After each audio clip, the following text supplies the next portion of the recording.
Heel height. This heel height is at about 7/8 of an inch. Vertical measurement, we're gonna shorten that by about a 1/16 of an inch at the heel and at the toe, and then just put a re-bevel around the perimeter of the foot. We're working with hand tools on these two horses here. No grinder. There are a couple of flighty Arabians that are not accustomed to the grinder yet. So we're working on just getting them to stand still and stand here on a lead rope just laying on the ground.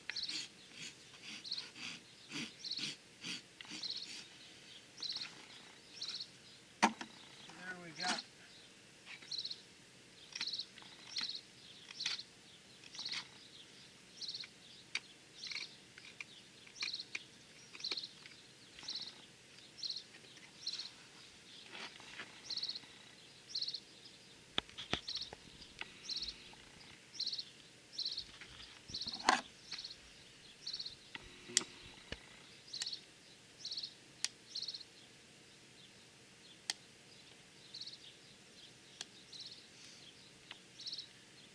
trimming the wall thickness to the outside edge of the water line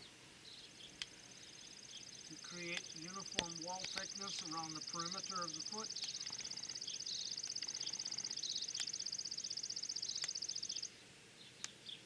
We left the hoof wall length approximately a 1/16 of an inch above the hard sole at the heels and at the toe.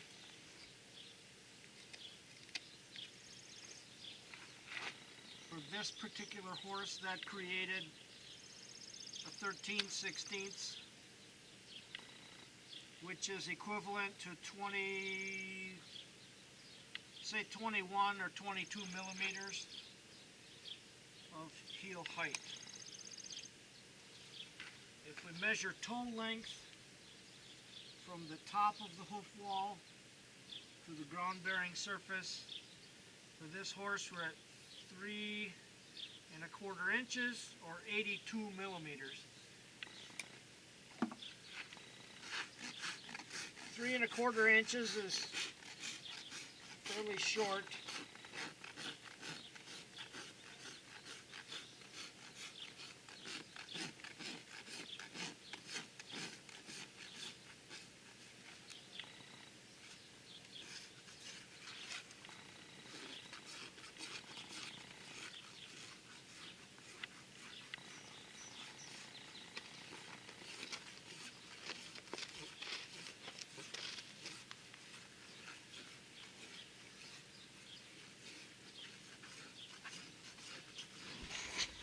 Hey there.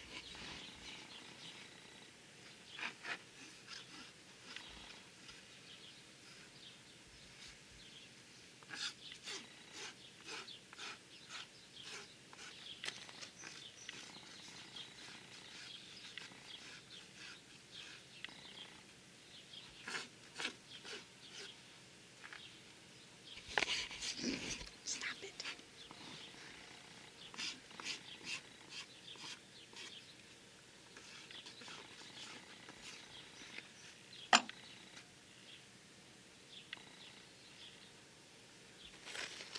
So even though we've got a fairly short heel, we've got a 3¼ inch toe length, Quit.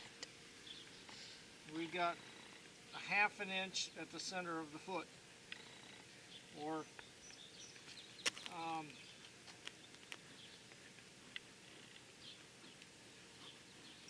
say 12, 13 millimeters.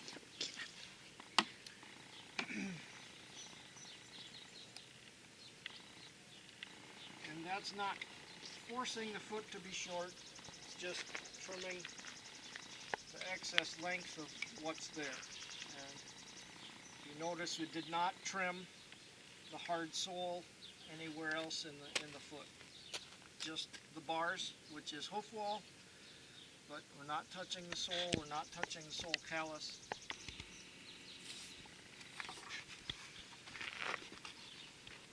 Do a back foot. Pull.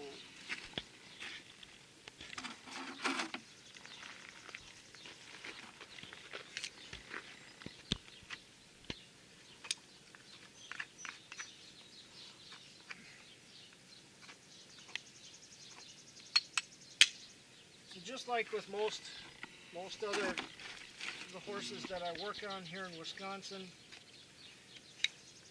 you're not going to see me take very much off the heel of hind feet, because generally our horses are standing around. They don't get rid. These two horses don't get ridden a whole heck of a lot. They don't get ridden on hard ground. The hardest ground they live on is right here in their paddock, and it's screenings, which I think is awesome. It helps keep the foot dry and tough. But if we're looking at heel height on the hind foot right now is at 7/8 of an inch. Medial and lateral, we really don't want to shorten that very much. I will shorten the toe from the bottom just a little, because as these horses stand around, they tend to wear more off the heels than they do at the toe. So we'll do the toe wear by trimming for them.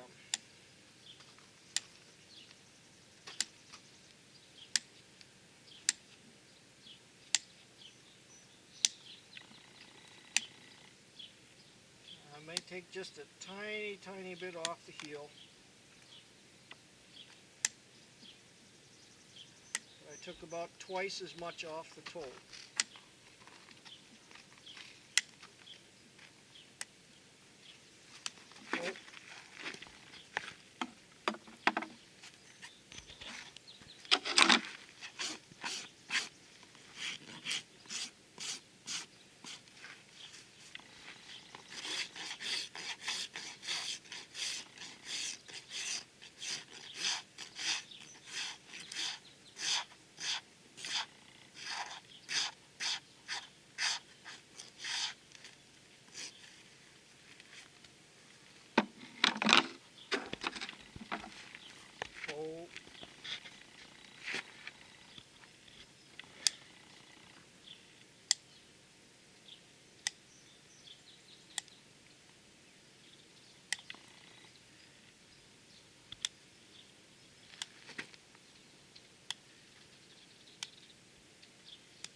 Okay, so you're able to see what I got there for wall thickness. And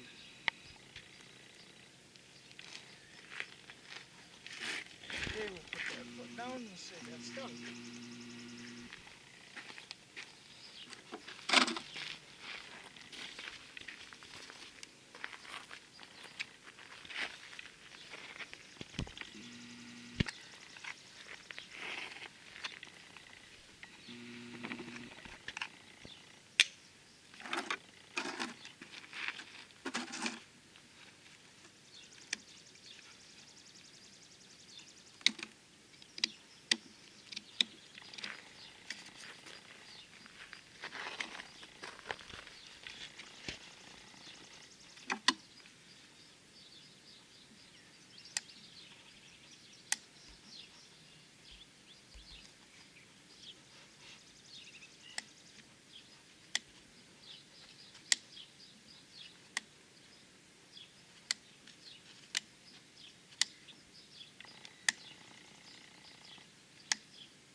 there I took about a 1/16 of an inch of length off the heel, about an 1/8 of an inch of length off the toe.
Here in the quarters, I'm just beveling that quarter, and I'm creating that scooped arch in the hoof wall, getting that quarter wall, that heel quarter wall off the ground, out of weight bearing, so we control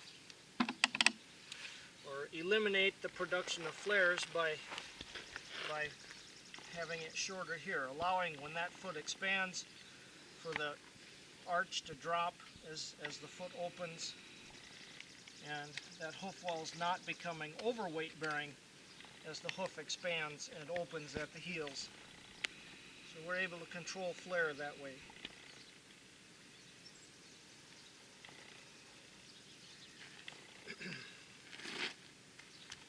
Notice we're not doing any trimming on the frogs. Frogs are nice and healthy and solid.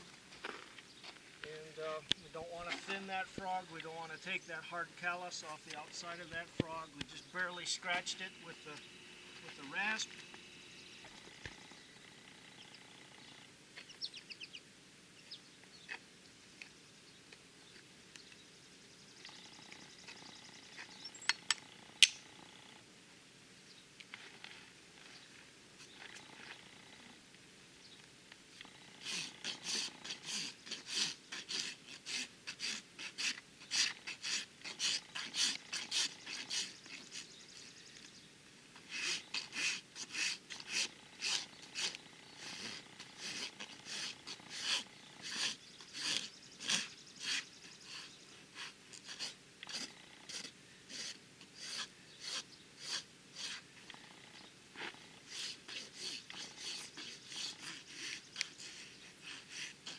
Here we're trimming the heels, basically almost level with the hard frog, just a little bit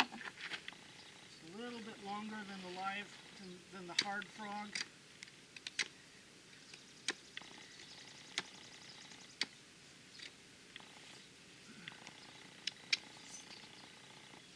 Trim the bars so that they're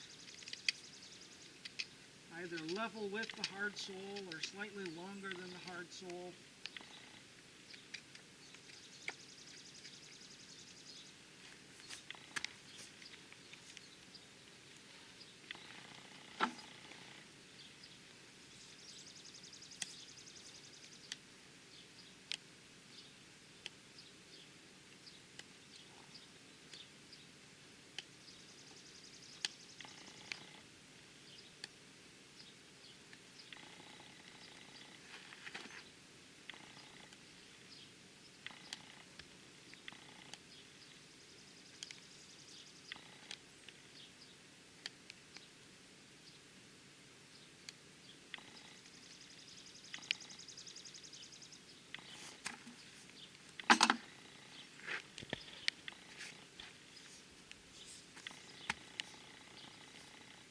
Okay, so I'll have you get up and pan around. You can keep the camera on the foot as you come around, but come around to the front of the horse. Take this foot forward to finish it.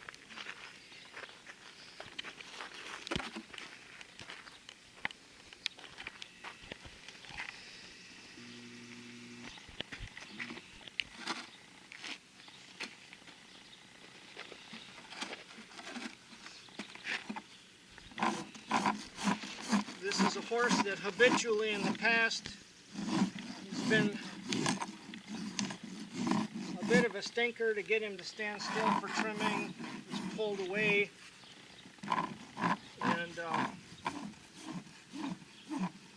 pulls away and screws around on you and whatnot. And the reason we're trimming with him just on a loose lead rope is he's got to learn his job, and when I come to trim is just to stand still and behave himself. It seems like when we've got a handler holding him and me working on him that he tends to have a little more of a tough time paying attention to who he should be listening to and what he should be doing. So if the horse just has one person like me to pay attention to during the trimming process, he can behave himself a good bit better. We're also inside his paddock where they live. We're not taking him away from his buddy horse here. He can be more confident with that. We're not going out on the grass where they want to be. So we just eliminate all kinds of distractions or potential distractions in life. And yeah, we've got the other horse here that's running free. He's giving the camera person, Aaliyah, here a little bit of a hard time saying, hey, what you doing? But just this is a lot more relaxing environment to try to trim in this manner. Owners are not home today. This pair of horses I generally trim without owner, or at least this summer so far we've been trimming without the owner at home. And my relationship is and my ability to get trimming done with less of a backache and less aggravation has gotten better this summer with these two horses, just simply because they can concentrate on what I'm asking them to do. So we'll have, if you haven't already, Aaliyah, you can just kind of pan down at feet a little bit as we're standing here and see that this horse is not perfectly straight. He toes in just a little bit. He pulls just a little bit of extra flair to the outside of the front feet, pulls a little bit of extra flair to the outside of the back feet.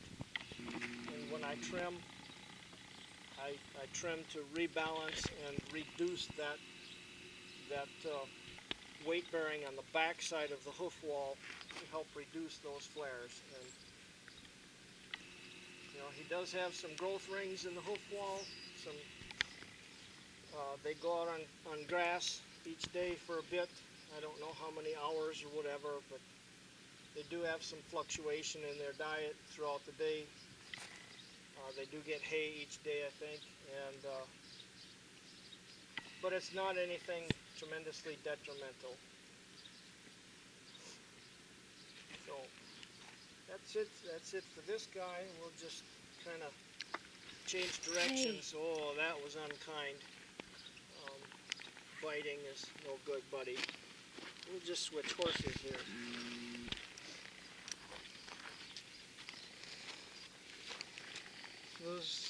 This little horse right here, he's generally been more of a little bit of a challenge to trim.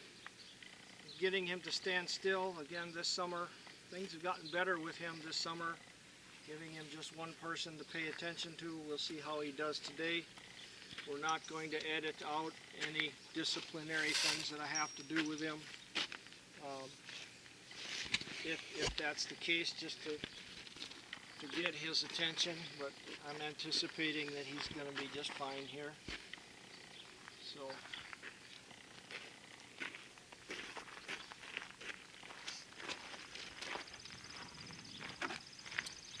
if I have to do anything, Aaliyah, just be aware that I'll be backing him up. Mhm.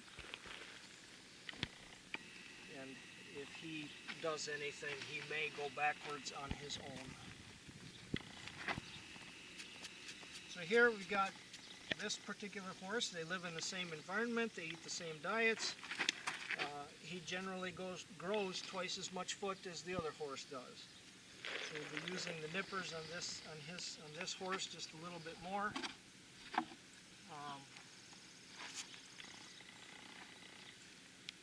Again, we're not using the grinder because this group of horses right here, we're just focusing on getting them to stand still for foot trimming and being polite for just general foot trimming.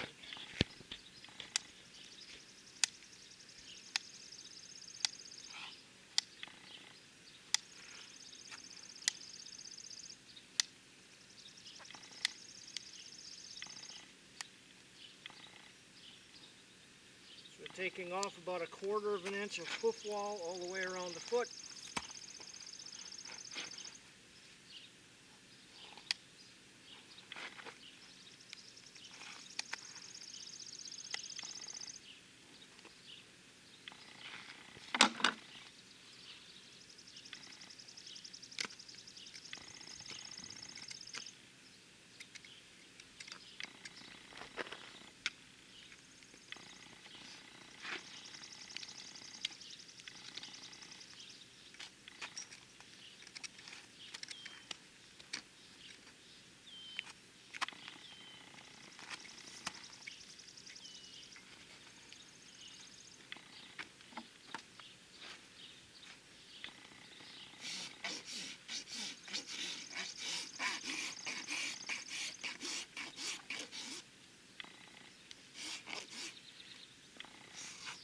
Ho, ho, ho.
So we finish our heel height level with the hard frog. That puts us at 7/8 of an inch of vertical depth in the collateral groove. 7/8 of an inch is equivalent to about 23 millimeters.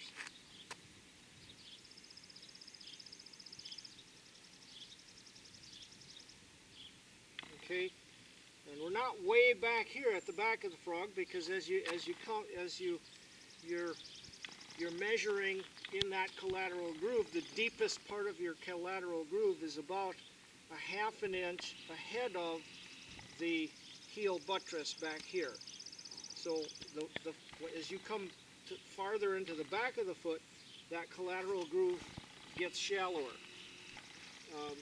As you go toward the center of the foot, it also gets shallower at the center of the foot. So on him, if we take a center of the foot measurement, we'll be measuring about 9/16. If I could push this in here a little bit more, we'd be looking at about almost 5/8 of an inch of depth in the center of the foot on him. And I'm going to ask you to back off just a little bit. Now you back up. I'm going to take the foot forward to finish this.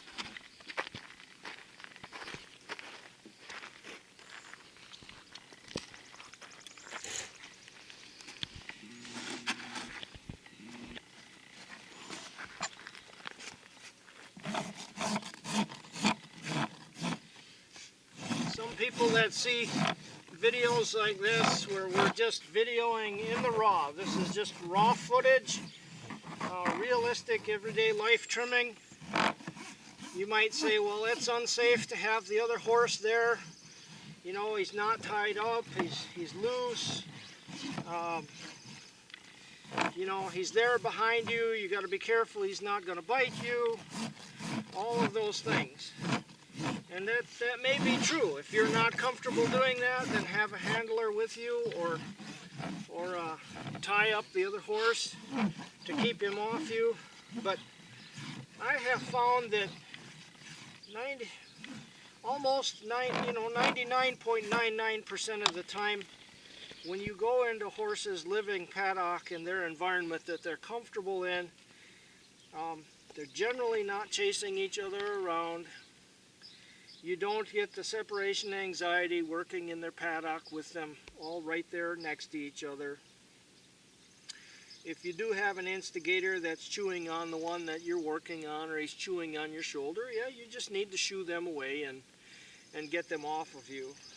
But generally, working in this manner is a much more relaxed environment, especially if you're working on horses that are not confident. So they're not confident being by themselves. They're not necessarily confident having their feet up. Like this horse, he's a bit wiggly. He's either not confident about it, or he's just being a bit of a dingling, which I lean a little bit more toward the dingling side of things. But he's not learned, and he's not had farriers in the past that told him and expected him to stand still and behave himself. I expect him to stand still and behave himself. We'll allow him a little bit of latitude to learn what his parameters are, but generally we'll try to be nice to him as long as he's being nice to me. If he's going to be a jerk to me, then I'm going to be a little bit of a jerk to him and have him back up, or disengage his hindquarters, or go in a circle, or go sideways, lateral movement in the front and the back, and drive him away from me. And then we'll come back to the place that we started from and ask him to stand still and behave himself again. This particular horse, if he gets into a panic or pulls his foot away and he's not feeling that he's able to voice his opinion enough, he generally will pull his foot away and go backwards, and not over backwards. He'll pull his foot away and back up, to get away. So sometimes I'll continue to back him up. You know, if a horse wants to back up, fine, let's back up until it's not comfortable anymore, and then we'll back up a little bit more, and until they learn that, you know, backing up is not the escape. Backing up is actually the mentally uncomfortable place to go. People that want to do clicker training, you can do clicker training, you can do whatever you want. These are not meant to be horse training videos. It's just what I do. So I'm not looking for a lot of disagreement from what other people do. This is just how I handle the situation in daily life. Let's stay here. Okay, so we'll go to work on this other front foot here.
you can see as I'm taking my nipper cuts here, this is something that's difficult for a lot of student trimmers to learn, or even watching some other professionals, is that I take my cut, I twist my nippers, and I move them forward half of the width of the jaw, and I set myself up for the next cut. I take that cut, I twist my nippers, move the nippers forward half the width of the jaw, and then align my cut with the last cut, and that can give you a nice, fairly smooth cut on the bottom of the foot all the way around, so that then you're rasping. When you come to rasp the bottom of that foot, it's minimal work. Hey, hey, hey! Okay, so we shouldn't be having to do a whole lot of work with the rasp on the bottom of the foot, as far as leveling it, trimming off hoof wall. If you've got more than 1/8 of an inch of hoof wall to take off, you should be taking that off with your nippers. If you've got 1/8 of an inch or under, you could be doing that with your rasp only, or the grinder.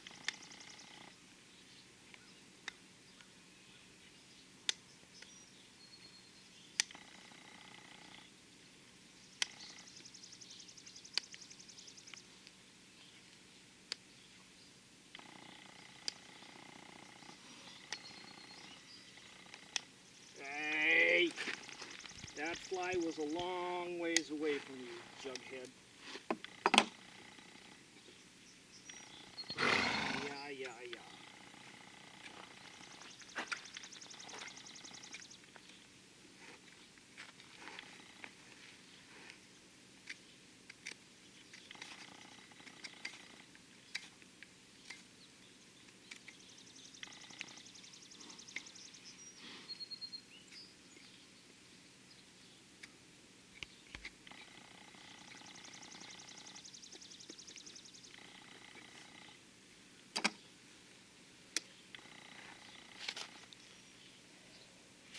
Okay, so if you're dealing with a healthy foot, with a fairly healthy foot, you've got a fairly healthy frog, when you trim your heels to the level of that healthy frog,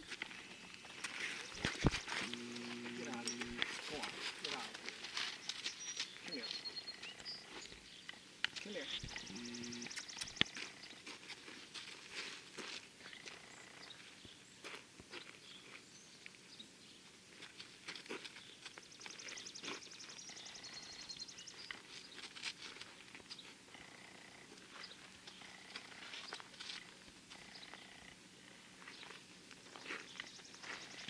Oh.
Oh.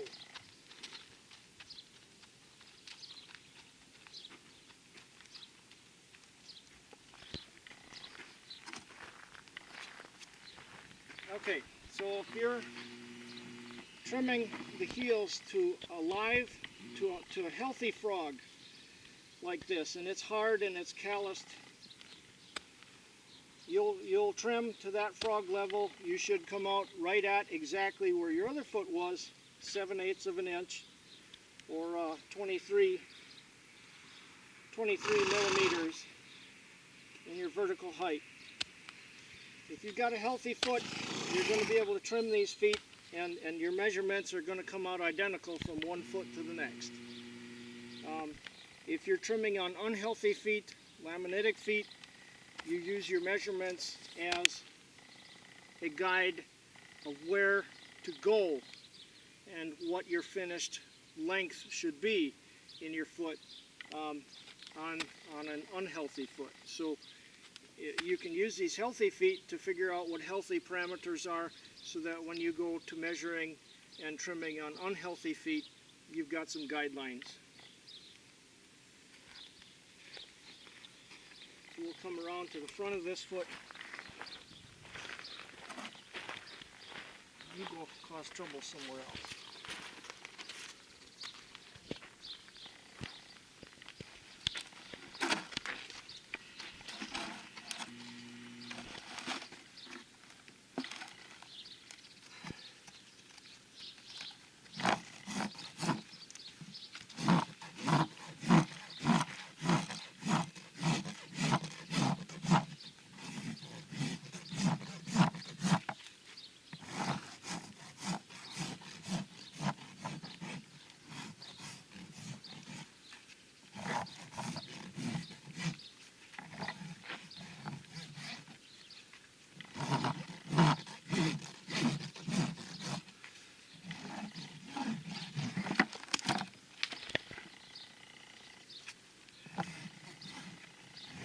Generally don't want to be throwing your tools around like that, but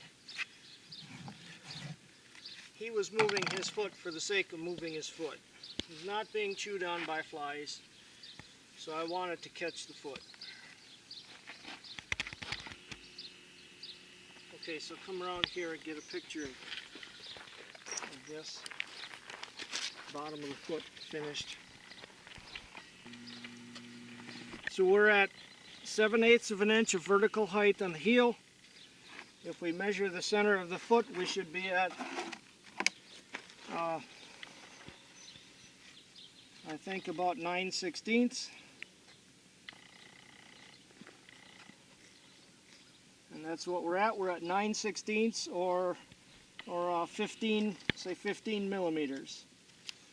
Okay, we've not invaded the sole callus. We've left that pretty much alone. Left pretty much all the sole alone, except right here in the back of the foot at the bars just a little bit, where this horse has a tendency to come up in the heel to about 1.25 inches between trims. So when I come to trim, you know, I'll end up taking just a little bit more off the heel length than what I do the toe length, but generally I end up backing the toe up just a little bit. That's because as his heel comes up and he likes to lean forward, he generally pulls that toe forward just a little bit. And we can have Aaliyah show you that here from the side. So you can put that camera down low. And you see how that toe flares forward just a little bit. Some of that's going to be caused by a bit of subclinical laminitis that's going on. He's got pretty good growth coming in up here at the from the coronary band to about here. That's coming in really nice and straight. Down here from last summer, we're dealing with a little bit of laminitis from the fall, so we're growing out a little bit of flare. You'll have, you know, yearly fluctuation in growth. I won't ever get these horses or the owner to stop putting them out on pasture, so that's just, I learned a long time ago I'm going to pick my battles. If this is the worst that it gets and the worst that I have to deal with, then so be it. I used to be adamant about trying to get people to change what they do with their animals, and I just would get into more arguments about it than anything, and as long as the horses stay fairly healthy, I don't holler and complain about it too much at all. I don't have enough energy in life for that anymore. If we are dealing with a chronically sick horse, it's a different story. Then I do get quite, I try to get the customers more educated. And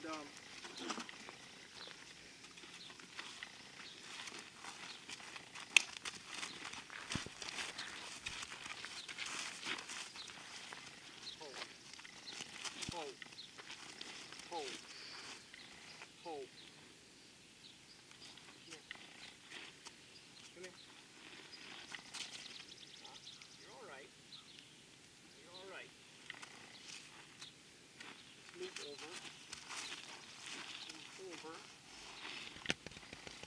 Come on. Come on. Come on.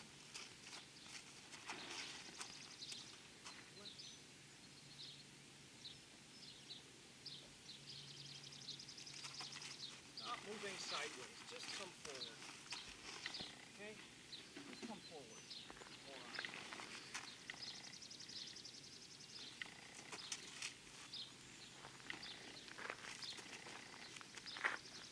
Okay?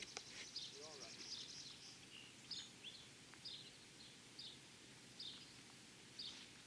You're all right. Hold. So as I was saying, if we're working on a horse that's chronically sick with laminitis, metabolic disorder, Cushing's, whatever, then I will be more insistent with dietary changes.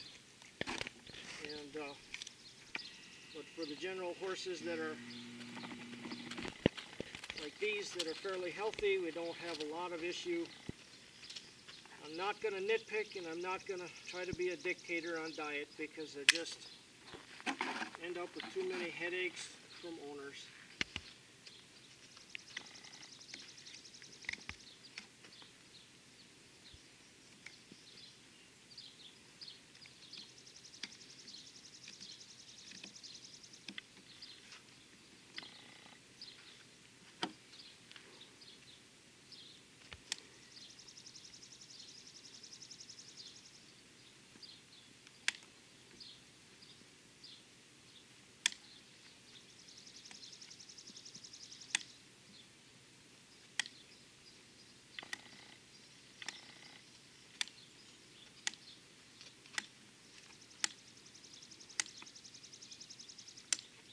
Ho, ho, ho.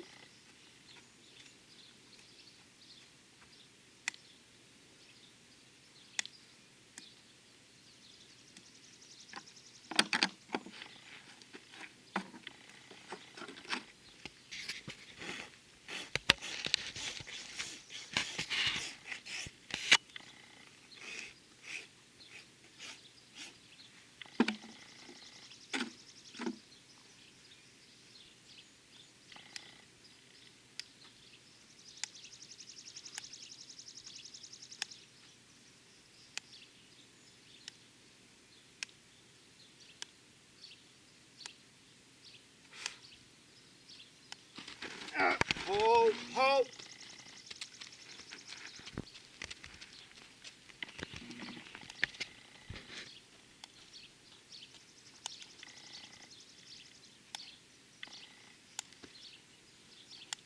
Normally that bay horse doesn't do that much moving around when I'm working on this guy. Today he's bothered by something today. Ho.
on back feet, it's a little more difficult to measure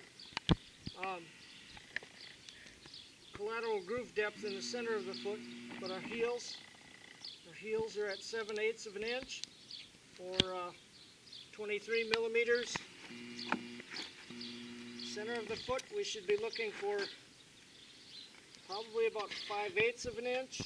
We've got 5/8 of an inch, that's 25 millimeters, or 15 millimeters. Okay, so front feet or back feet, depending upon the breed.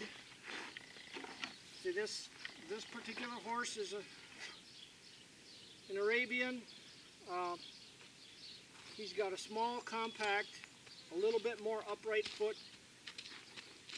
You're going to find that you generally want to keep your heel height on the back feet the same as what you have on the front feet. You want to try to get your toe length to be the same on the back feet as what you've got on the front feet. On average, on the horses that I work on,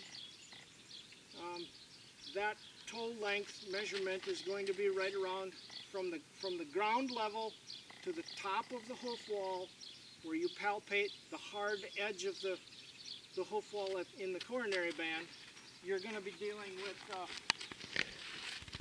you're going to be measuring about 3.5 inches. All of that should fall into parameter without trimming sole.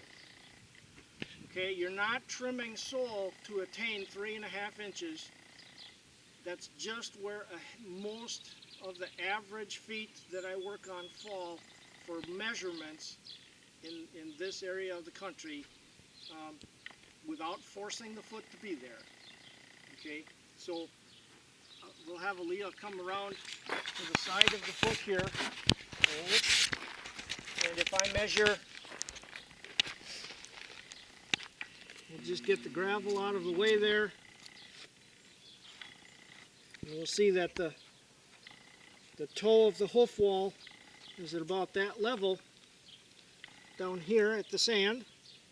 And we want to find the top of the hoof wall. You can palpate that with your fingers at the coronary band.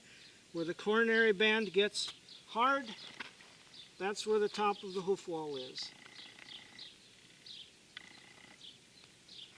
Okay, so if I find that area, and it's also just a little bit below where the hairline is at the coronary band. So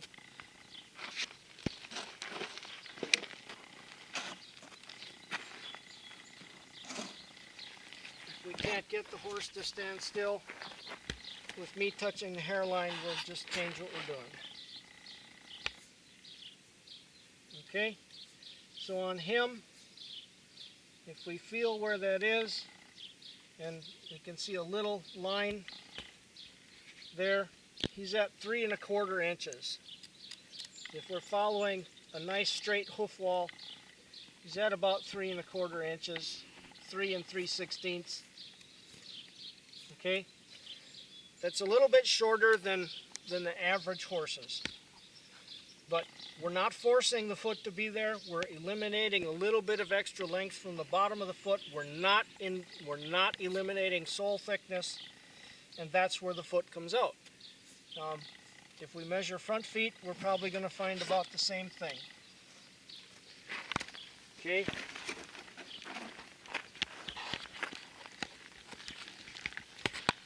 He does have a little bit of flare, forward flare in the foot. So what we want to do there is we want to align our ruler with the upper growth, this growth angle, not this down here. This is deviation away from the coffin bone. This angle up here is growing more parallel with the dorsal face of the coffin bone, so we want to follow that angle.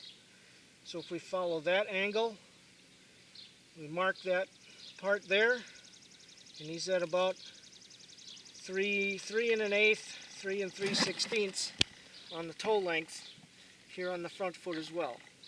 Okay, all of that is done without invading sole thickness at the callus. We're not eliminating callus thickness or anything like that.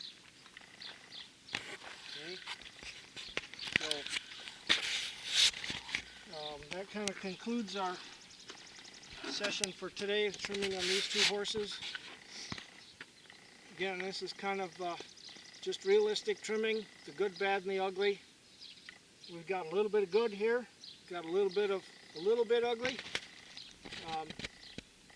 We don't have any excellent. We've got good. We don't have excellent. So that's today's session for the good, bad, and the ugly.